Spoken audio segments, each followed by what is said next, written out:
ज्या ठिकाणी प्रदेशाध्यक्ष रवींद्र चव्हाण साहेब जातात, चंद्रकांत दादांची ज्यांना त्या ठिकाणी साथ असते, आमचे आबिटकर साहेब असतात, अशा ठिकाणी महायुतीचा विजय पक्का झाला असं म्हणलं तर चुकीचं ठरणार नाही. खरं म्हणजे 2015 सालीच शिवसेना भारतीय जनता पक्षाची सत्ता आली असती, पण आमची थोडकी चूक झाली आणि सत्ता थोडक्यात गेली. विरोधकांच्याकडे काही नाहीये. विरोधक काय आहेत तर विरोधक हे निगेटिव्ह नॅरेटिव्ह सेटर आहेत. फक्त एकदा महायुतीच्या हातामध्ये सत्ता द्या, सर्व सोयीनियुक्त आम्ही कोल्हापूर सुधरून दाखवू, अशा प्रकारची मी आपल्याला या ठिकाणी ग्वाही देतो.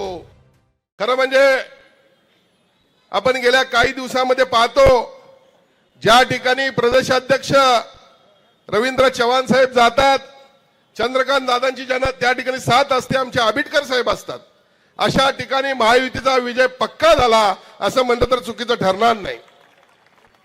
खरं म्हणजे संपूर्ण महाराष्ट्रामध्ये कोल्हापूरमध्ये एक गोष्ट घडली, ती म्हणजे अतिशय शांतपणानं महायुती घडली आणि त्यामुळं संकेत अतिशय चांगले आहेत. खरं म्हणजे 2015 सालीच शिवसेना भारतीय जनता पक्षाची सत्ता आली असती, पण आमची थोडकी चूक झाली आणि सत्ता थोडक्यात गेली. खऱ्या अर्थानं आपल्या सर्वांना माहित आहे, सन्माननीय मुख्यमंत्र्यांनी लाडकी बहीण योजना आणली. आज या ठिकाणी व्यासपीठावर आपण असं म्हणू की महाराष्ट्रातील तमाम युवतींना कोणतंही शिक्षण, उच्च शिक्षण असो, ते मोफत देण्याची ज्यांनी घोषणा केली ते आपले सन्माननीय नामदार चंद्रकांत दादा पाटील देखील या ठिकाणी आहेत. आणि अशा प्रकारच्या अनेक योजना या महाराष्ट्रातील तमाम नागरिकांसाठी या सरकारनं आणल्या. ज्येष्ठांसाठी असतील, शेतकऱ्यांसाठी असतील, युवकांसाठी असतील, अशा मोठ्या प्रमाणात योजना आणत कधी नाही तेवढं महाराष्ट्रातील नागरिकांना या ठिकाणी न्याय देण्याचा या सरकारनं प्रयत्न केलेला आहे.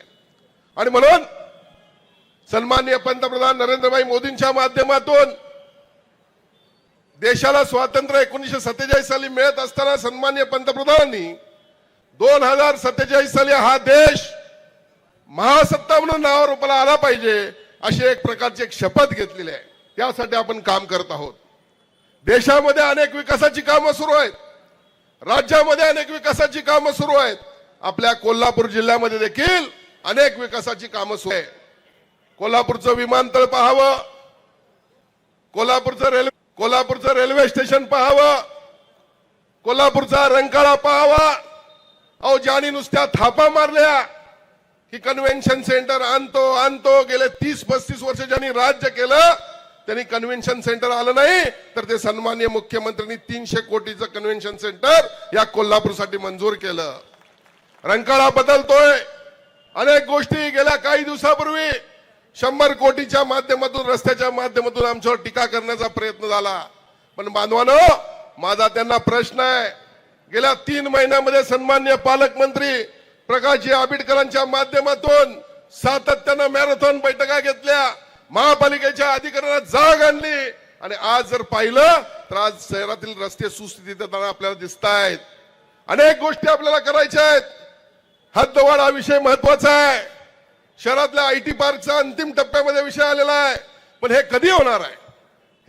हे होणार आहे या महायुतीला आपण यश दिलं, या निवडणुकीमध्ये विजय दिला तरच हे शक्य आहे असं लक्षात ठेवलं पाहिजे.